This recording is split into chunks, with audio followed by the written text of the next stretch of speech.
خداوند عالم نصیحت کرتے ہوئے انسان کو دعوت فکر دے رہا ہے اور کہہ رہا ہے کہ دیکھو افلا ینظرون الی الابل کیف خلقت۔ سورہ غاشیہ کی آیات آپ کے سامنے تلاوت کر رہا ہوں کہ افلا ینظرون الی الابل کیف خلقت، انہیں کیا ہو گیا، یہ لوگ آخر اس پر غور کیوں نہیں کرتے، اونٹ کی خلقت کے اوپر غور کیوں نہیں کرتے۔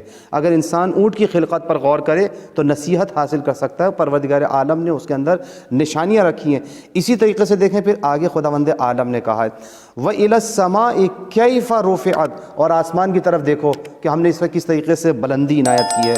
وَإِلَى الْجِبَالِ كَيْفَ نُصِبَتْ، اور پہاڑوں کی طرف دیکھو کہ پروردگار عالم نے پہاڑوں کو کس طرح سے کیل بنا کر، میخ بنا کے ان کو نصب کر دیا ہے۔ وَإِلَى الْأَرْضِ كَيْفَ سُطِحَتْ، اور اسی طرح سے زمین کی طرف دیکھو کہ ہم نے اس کو کس طریقے سے بچھونا بنا دیا۔ پس فَذَكِّرْ إِنَّمَا أَنْتَ مُذَكِّرْ، پس تذکر کرو، اس میں نصیحت حاصل کرو۔ کون ہے تم میں سے نصیحت حاصل کرنے والا؟ تو پروردگار عالم نصیحت کرنے کے لیے لوگوں کو دعوت فکر دے رہا ہے ان چیزوں کی طرف۔